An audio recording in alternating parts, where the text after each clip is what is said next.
O Tribunal de Justiça de Santa Catarina suspendeu na última terça-feira a Carteira Nacional de Habilitação e os passaportes de um casal do município de Cunha Porã, em Santa Catarina, que não vacinou um bebê de 1 ano e 2 meses com os imunizantes do calendário nacional obrigatório. A medida seguirá vigente até que a família aceite vacinar o recém-nascido. E é sobre esse assunto que nós vamos conversar agora com a deputada por Santa Catarina, Júlia Zanatta. É hora de entrevista em Oeste Sem Filtro. Deputada, boa noite, seja bem-vinda em Oeste Sem Filtro. Obrigada pela entrevista. Deputada, queria um pouco mais de detalhes sobre esse caso. Segundo a Gazeta do Povo, o bebê teria recebido 3 vacinas do calendário nacional, mas, de acordo com a família, esse bebê teria apresentado reações alérgicas e isso, então, teria feito os pais desistirem de aplicar os demais imunizantes. Essa é a informação que chegou para a gente da imprensa. Eu gostaria de ouvi-la para entender um pouco melhor essa história. Boa noite, Ana Paula. Boa noite a todos que nos assistem na Oeste. Para mim é um prazer estar aqui, principalmente para falar desse caso que eu acompanhei e fui eu que divulguei, inclusive, porque eu estava em contato com o pai desse bebê. E no dia que 2 policiais militares estavam na porta dessa família, mais o oficial de justiça, ele me ligou de vídeo e eu acompanhei aí toda essa loucura, vamos dizer assim, né? Essa distopia que aconteceu. E o que você falou é isso mesmo. Eu não sei se foram 3 que ele tomou ou 2 exatamente, não me recordo agora, mas o bebê tomou essas vacinas, teve uma reação adversa, então os pais optaram por não mais dar as demais vacinas. E a partir daí começaram a ser perseguidos e os pais estavam bem decididos em não dar mais. Tanto é que depois esse episódio aconteceu em Cunha Porã. Eu divulguei recentemente, essa semana, no meu YouTube, toda o trâmite ali do momento que eles estavam na porta dos pais, como se eles fossem criminosos ou se fizessem alguma maldade para o bebê. Então, eu acompanhei esse caso, eu divulguei, porque e no dia a gente conseguiu, né, reverter, eles fizeram um recurso, porque aquilo era uma decisão transitória, não era a sentença, só que a decisão transitória do processo, ela seria definitiva, seria como se fosse o efeito de uma sentença, porque uma vez vacinada a criança, não tem mais como voltar atrás, certo? Então era isso que a gente argumentava ali para aqueles funcionários, aqueles agentes públicos. Naquele momento eu até me exaltei, quem for quem for nas minhas redes sociais vai ver que no momento eu confronto ali os agentes públicos, porque eles falam, nós só estamos cumprindo decisões, e eu falo, os nazistas também só estavam cumprindo decisões, só estavam cumprindo a lei, porque o que eles queriam naquele momento? Eles queriam retirar, arrombar a porta daquela residência, daquela família, pegar o bebezinho e levar no posto de saúde para vacinar à força, à força. E isso nem naquela decisão de 2020 do Supremo Tribunal Federal, do então ministro Lewandowski, ficou permitida essa vacinação à força. O que ficou determinado lá naquela decisão, que eu já acho errada, que eu acho ilegal e inconstitucional, é sobre a vacinação compulsória. Qual é a diferença que eles fizeram, a diferenciação que eles fizeram ali naquela decisão em 2020? Vacinação compulsória, você pode criar restrição de direitos. Vacinação forçada é o que eles queriam fazer, de pegar o bebê, retirar do seio familiar, levar lá no posto, vacinar e depois devolver para a família. Era exatamente isso que eles queriam fazer. Nunca, né, eu tive conhecimento, pelo menos não chegou até mim, que isso tivesse acontecido no Brasil. E a juíza, né, de Cunha Porã, saiu a decisão 11h40 da manhã, 11h45 o oficial de justiça já estava na porta, ou seja, já foi combinado, existia uma série de abuso de autoridades nesse caso. E nós acompanhamos e eles recorreram para o Tribunal de Justiça e essa semana saiu a decisão e eu divulguei o resultado novamente, que foi o seguinte, eles disseram, não, realmente essa vacinação forçada de pegar e retirar o bebê à força, não vai ter. Eles cancelaram isso aí. Mas em contrapartida, fizeram esse absurdo de cancelar a CNH e o passaporte dos pais, ou seja, transformaram esses pais em cidadãos de segunda classe. Deputada, e rapidamente, a senhora sabe como esse caso chegou à justiça? Foi uma denúncia do posto de saúde, da escola, de vizinhos? Foi a Secretaria de Saúde do município. Perfeito. Deixa eu passar aqui agora a palavra para a Ana Paula Henkel, que também tem uma pergunta para a senhora. Deputada, obrigada pela entrevista. Eu estou chocada. Eu vi o vídeo da senhora e realmente é o que a senhora disse, né? Os nazistas também deram de ombros e disseram: nós estávamos apenas cumprindo. Deputada, muitas mães estão entrando em contato pedindo alguma ajuda se caso aconteça algum tipo de perseguição pelo Conselho Tutelar ou pelo Ministério Público. O que esses pais devem fazer, deputada?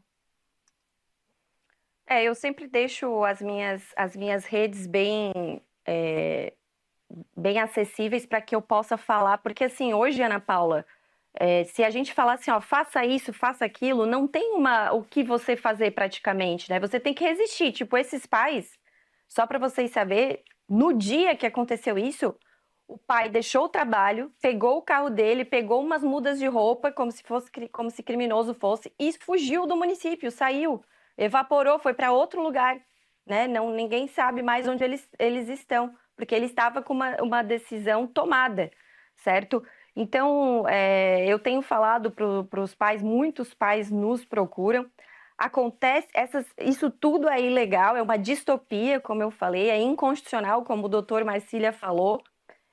Mas hoje, que nem o doutor Marcília, você pode recorrer aí da decisão do Tribunal de Justiça de Santa Catarina para o Supremo Tribunal Federal ou para o STJ. Porém, o STJ recentemente, vocês até devem ter comentado sobre isso, decidiu que a multa para os pais que não dão vacina, no caso da Covid, foi essa decisão do STJ especificamente, ela é legal, o STJ ampara, e o STF também ampara esse tipo de vacinação compulsória, ou seja, criar restrições a direitos, numa decisão lá de 2020. Então, recorre para quem? Certo? Então, a gente tem feito audiências públicas, eu fiz uma audiência pública na Câmara, eu tenho conversado com agentes públicos aqui do Estado, recentemente mudou aí a direção do MP aqui de Santa Catarina, a gente tem tentado explicar, sensibilizar, porque eu nunca achei que a gente fosse chegar nesse ponto de agentes, 2 policiais militares na casa dos pais, tratando o pai como se criminoso fosse. E muitos pais estão se sentindo assim, estão cedendo a essa coação, porque isso é uma coação, né, de ir atrás dos pais, porque eles falam, né, a ministra Nancy Andrighi, até ela falou que a Constituição alterou o poder familiar, né, e por isso estaria amparado, porque o pai tem o dever de cuidar e proteger os filhos, os pais. Só que é justamente por cuidar e proteger os filhos que eles não querem dar a vacina da Covid, por exemplo, né? E essa sanha persecutória que aconteceu desde a pandemia deixou todo mundo duvidando de tudo. Então, começaram duvidando da vacina da Covid e agora estão duvidando de outras vacinas do calendário que sempre existiu, daquele calendário tradicional. Bom, eu particularmente sou contra esse tipo de coação para qualquer vacina, certo? Não só para da Covid, ou seja, ir lá bater na porta de um pai como se criminoso fosse. Nós temos que respeitar a vontade de cada um, a liberdade de cada um. Até porque quando é para sustentar o filho dos outros, como disse o doutor Marcília, o Estado não está nem aí. Então, como é que vai querer opinar numa coisa dessa? E outra, eles estão se metendo numa seara, porque muitos pais têm o atestado médico dizendo que é contraindicado dar certa vacina, seja da Covid ou outras, tem um atestado médico para não tomarem a vacina. E o Ministério Público, a Justiça, está contestando os médicos, está contestando a autonomia médica. Então, eu quero saber que curso de medicina que um juiz, que essa juíza de Cunha Porã, que o Ministério Público tem para contestar um atestado médico. Então, eles não estão respeitando a autonomia médica. Então, eu tenho falado para o grupo, para os pais ficarem unidos, né, resistirem, mas eu não posso falar assim, ó, faça isso ou faça aquilo, porque processo vai vir, sofrimento com o processo vai vir, e aí vai da resistência individual de cada um. Eu tenho um projeto de decreto legislativo que fala especificamente sobre a obrigatoriedade da vacina da Covid em bebês. Nós passamos o recurso do meu PDL na CCJ, mas desde então nem o Lira e nem o Hugo Mota tiveram interesse de pautar. Nós precisamos fazer pressão para que ele seja pautado. Perfeito. Piotr, era essa a sua pergunta também nesse sentido? Meu questionamento à deputada Júlia Zanatta era exatamente, eu sei dessa iniciativa dela, em relação especificamente à inclusão da vacina da Covid para crianças no calendário obrigatório infantil, nesse calendário que tem as outras vacinas de sarampo. Então, a senhora disse que, por enquanto, está parado por omissão ou falta de decisão, seja lá o nome que a gente queira dar, dos presidentes da Câmara, tanto o anterior quanto este, é isso? Sim, veja bem, o Brasil, isso tem que ficar registrado e ser repetido, é o único país do mundo que obriga, alguns recomendam, o Brasil obriga essa vacina da Covid em bebês e crianças, certo?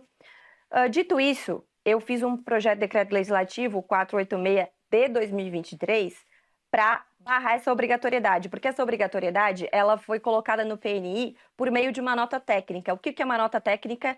Porcaria nenhuma, algo irrelevante no mundo jurídico, certo? Então, vários municípios de Santa Catarina e até o governador Jorginho Melo começaram a fazer decretos desobrigando.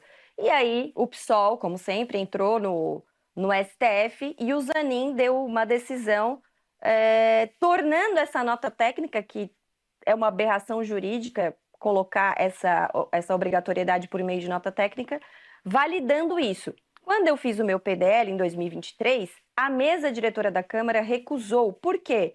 Porque entende justamente o que eu acabei de falar, que uma nota técnica não é porcaria nenhuma. Não é um ato do Poder Executivo, entendeu? Então, eles recusaram dizendo, não, o seu PDL não pode PDL aqui porque não é um ato do Poder Executivo, entendeu? E aí, eles recusaram, eu fiz o recurso para continuar tramitando. E eu consegui no meu PDL mais de 300 assinaturas ao requerimento de urgência, certo? Aí foi para a CCJ, pautamos o recurso para que o PDL continuasse a tramitar. E até hoje está parado. Com o Lira eu falei diversas vezes para pautar e ele não. Ele até falou: lá em Alagoas não vejo isso aí não está acontecendo. Mas eu falei: aqui no meu estado de Santa Catarina, talvez seja o pior estado desse tipo de perseguição.